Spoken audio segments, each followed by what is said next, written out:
ನಮಸ್ಕಾರ. ಇವತ್ತೊಂದು ಹೊಸ ಲಾಗ್ ಮಾಡೋಣ ಅಂದ್ಕೊಂಡೆ. ಏನಪ್ಪ ಅಂದರೆ ನಾನು ರಸಮ್ ಮಾಡೋದು ಹೇಗೆ ಅಂತ ತೋರಿಸ್ಕೊಡ್ತೀನಿ. ನಾನು ಯಾವ ಥರ ಮಾಡ್ತೀನಿ ಅಂತ ನಾನು ನಿಮಗೆ ತೋರಿಸ್ಕೊಡ್ತೀನಿ. ತುಂಬ ಈಸಿಯಾಗಿ ಮಾಡ್ಬೋದು. ಸೊ ನೋಡ್ಕೊಂಬರೋಣ ನಾನು ಹೇಗೆ ಮಾಡ್ತೀನಿ ಅಂತ ನೋಡಿ.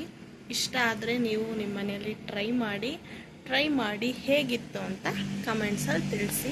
ಮತ್ತು ನಿಮಗೆ ಮುಂದೆ ಯಾವ ಥರ ಕುಕ್ಕಿಂಗ್ ವ್ಲಾಗ್ ಬೇಕು ಅಂತ ಕಮೆಂಟಲ್ಲಿ ಹಾಕಿದರೆ ನಾನು ಖಂಡಿತ ಟ್ರೈ ಮಾಡಿ ನಿಮಗೂ ತೋರಿಸ್ತೀನಿ. ನೀವು ಮನೇಲಿ ಟ್ರೈ ಮಾಡ್ಬೋದು. ಸೊ ಇವತ್ತು ಈಸಿ ಆ್ಯಂಡ್ ಕ್ವಿಕ್ ಬೇಳೆ ರಸಮ್ ಹೇಗೆ ಮಾಡೋದು ಅಂತ ನೋಡೋಣ ಬನ್ನಿ. ನೋಡಿ, ಬೇಳೆನ ಅರ್ಧ ಗಂಟೆ ಮುಂಚೆ ನೆನೆ ಹಾಕಿದ್ದೀನಿ. ಸೊ ಇದನ್ನು ಕುಕ್ಕರಲ್ಲಿ ಒಂದು 3 ವಿಜಿಲ್ ಕೂಗಿಸ್ಕೊಳ್ಳೋಣ. ಕುಕ್ಕರ್ ಇಟ್ಟಿದ್ದೀನಿ, 3 ವಿಜಿಲ್ ಆಗಲಿ. ನೋಡಿ, ಇವಾಗ ಒಂದು ಬೊಗಣಿಯಲ್ಲಿ ಎಣ್ಣೆ ಹಾಕಿದ್ದೀನಿ. ಕುಕ್ಕರ್ ಕೂಗಿಸ್ಕೊಂಡಿದ್ದೀನಿ. ಟೊಮೊಟೊ ಮತ್ತು ಕೊಬ್ಬರಿನ ಪೇಸ್ಟ್ ಮಾಡಿ ಇಟ್ಕೊಂಡಿದ್ದೀನಿ. ಹುಣಸೆ ಹಣ್ಣು ರೆಡಿ ಇಟ್ಕೊಂಡಿದ್ದೀನಿ. ಸೊ ಎಣ್ಣೆ ಕಾದಿದೆ, ಸಾಸಿವೆ ಹಾಕ್ತಾ ಇದ್ದೀನಿ.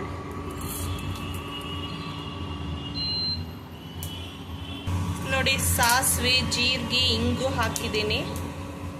ಇವಾಗ ಹುಣಸೆಹಣ್ಣು ಹಾಕಿದ್ದೀನಿ. ಚೆನ್ನಾಗಿ 1-2 ನಿಮಿಷ ಕುದಿಬೇಕು. ನೋಡಿ, ಕುದಿಲಿ ಹುಣಸೆಹಣ್ಣು ಕುದ್ದಷ್ಟು ಚೆನ್ನಾಗಿ.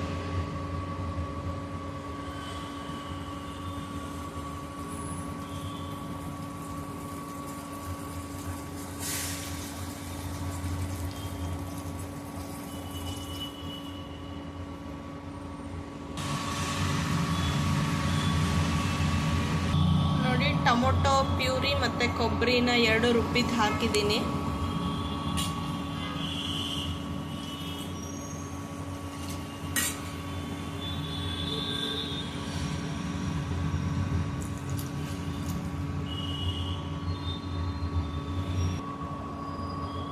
ನೋಡಿ, ಉಪ್ಪು ಹಾಕ್ತಾ ಇದ್ದೀನಿ.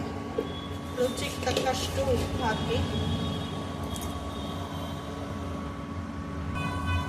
ನಿಮ್ಮ ಸಿಹಿ ತಕ್ಕಂಗೆ ಬೆಲ್ಲ ಹಾಕಿ. ನಾವು ಸ್ವಲ್ಪ ಬೆಲ್ಲ ಮುಂದೆ ಸಾರಿಗೆ.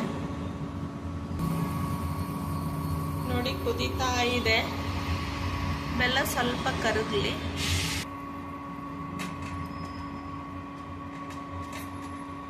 ಅರಿಶಿನ ಹಾಕ್ತೀನಿ.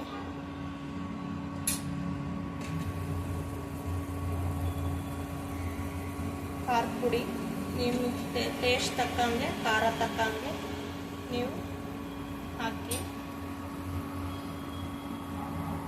ನಾನು ಮನೆಯಲ್ಲೇ ಮಾಡಿರೋ ರಸಮ್ ಪೌಡ್ರನ್ನ ಯೂಸ್ ಮಾಡ್ತೀನಿ.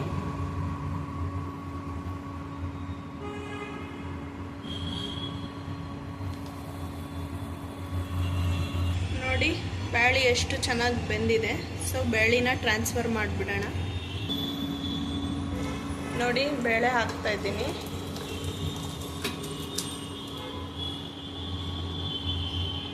ಸೊ ಇವಾಗ ಚೆನ್ನಾಗಿ ಕುದಿಬೇಕು. ಕುದ್ರೆ ರೆಡಿ ಆಗುತ್ತೆ ನಮ್ಮ ಸಾರು. ಮೇಲೆ ಕೊತ್ತಂಬರಿ ಉದಿಸೋಣ. ನೋಡಿ, ಲಾಸ್ಟಿಗೆ ಕೊತ್ತಂಬರಿ ಹಾಕಿದ್ದೀನಿ. ಚೆನ್ನಾಗಿ ಕುದೀತಾ ಇದೆ. ಇನ್ನು 1 ನಿಮಿಷ ಕುದಿಸಿ ಇಳಿಸ್ಬಿಟ್ರೆ ಆಯಿತು. ನೋಡಿದ್ರಲ್ವ ಎಷ್ಟು ಸಿಂಪಲ್ಲಾಗಿ ನಾನು ರಸಮ್ ಮಾಡಿದೆ. ನೀವು ನಿಮ್ಮ ಮನೆಯಲ್ಲಿ ಟ್ರೈ ಮಾಡಿ ಹೇಳಿ ಹೇಗಾಗಿತ್ತು ಅಂತ ಕಮೆಂಟ್ಸಲ್ಲಿ ತಿಳಿಸಿ. ಸೊ ಇಲ್ಲಿಗೆ ನನ್ನ ವ್ಲಾಗ್ನ ಮುಗಿಸ್ತಾ ಇದ್ದೀನಿ.